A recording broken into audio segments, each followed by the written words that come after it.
স্কিনে যে আমার মেয়ের জন্য জামাটা তৈরি করেছে, এটি তৈরি করার জন্য সর্বপ্রথম আমার বডির কাজ করে নিতে হবে। বডির এক সাইড থেকে, কাপড়ের এক সাইড থেকে আমি প্রথমে এভাবে বডির জন্য এভাবে এক স্কেল পরিমাণ কাপড় নেব। দেখুন এই পাশেও কিন্তু আমার এক স্কেল, এ পাশেও কিন্তু আমার ঠিক এক স্কেল পরিমাণ কিন্তু কাপড় আছে। এখন আমি দেখুন একটা করে ক্রস দেব, একটা কোট পরপর কিন্তু আমি ঠিক এভাবে ক্রস দিয়ে নেবো। এই ক্রস যে দিয়েছি এগুলো কিন্তু আমার ডিজাইন করতে হবে। দেখুন এভাবে একটা পরপর কিন্তু মাঝখানে কিন্তু একটা লাইন বাদ যাবে, মানে একটা ক্রসও হবে না, তারপরের লাইনে যেয়ে আবার কিন্তু একটা পরপর এরকম ঠিক এভাবে ক্রস করে নিতে হবে। দেখুন ঠিক এভাবে ক্রস করে নেব।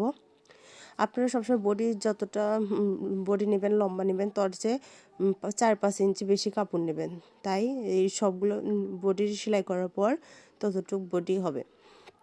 দেখুন এখন আমি এভাবে আগে ফুল তৈরি করে নেব। দেখুন আপনারা ধীরে ধীরে এভাবে করে নেওয়ার পর এভাবে ফুল হয়ে যাবে। আপনারা সবসময় ফুলগুলো তৈরি করার পর কিন্তু আপনারা বডির মাপ নেবেন, নেওয়ার পর বুঝতে পারবেন যে আপনাদের কতটুকু বডি লাগবে, ততটুকু রেখে আর সম্পূর্ণ কাপড়টা আর বাকি কাপড়টা কাটিং করে নেবেন। দেখুন এভাবে ঠিক আগে যে ক্রসগুলো নিয়েছি তার এক কানি তবে এভাবে ঠিক আগে সুতাটা আটকে নেব। তারপর এভাবে দেখুন 4টা কানিতেই এবার দেখুন একটা কানি এপাশে একটা কোনা, এখানে একটা তুলবো, এপাশে একটা কোনা তুলবো, তারপর এই যে আবার এটাতে একটা কোনা তুলবো, দিয়ে এভাবে আস্তে করে টান দেবো। দেখুন ধীরে ধীরে টান দেবো। এবার টান দেওয়ার কারণে দেখুন এভাবে ধীরে ধীরে টান দিলে কিন্তু ফুলটা হয়ে যাবে। এখন এর দুই পাশে দুইটা ফুল এভাবে ধরে এখন মাঝখানে আমি এভাবে সুইটা বের করে নেবো। নেওয়ার পর দেখুন এটা ডাবলি করে নিলাম। এখন আমি পুঁতি বসাবো। দেখুন এভাবে ঠিক একটা পুঁতি নিয়ে এটার ভিতর দিয়ে এভাবে ঠিক শক্ত করে লাগিয়ে নেব। দেখুন আমার লাগানো হয়ে গেছে। এভাবেই আমি সবগুলো ডিজাইন কিন্তু করব। দেখুন এভাবে কিন্তু সামনে পিছনে এরকম হবে।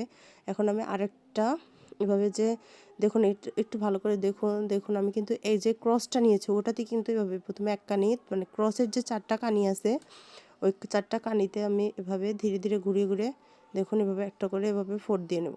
নেওয়ার পর এখন এভাবে আস্তে করে টান দিলেই কিন্তু ফুল হয়ে যাবে। সবগুলো ফুল তৈরি করার শেষে আপনারা বডির মেজারমেন্টটা নিয়ে আর বাকি কাপড়টুকু কেটে আলাদা রাখবেন। দেখুন আগে বডির এক সাইড দিয়ে কিন্তু এই কাজটা করতে হবে। করার পর তারপর যতটুকু কাপড় আছে আপনারা বাদ দিবেন, বাদ দিয়ে অন্য জামা নিচের অংশ। এখন দেখুন এভাবে আমি ঠিক বডির লম্বা অংশ নেব। দেখুন এভাবে বডির লম্বা অংশ আর এই পাশে আছে বডির মাপ। দেখুন এখানে বডির মাপ আছে। দেখুন ফাইনাল লুক।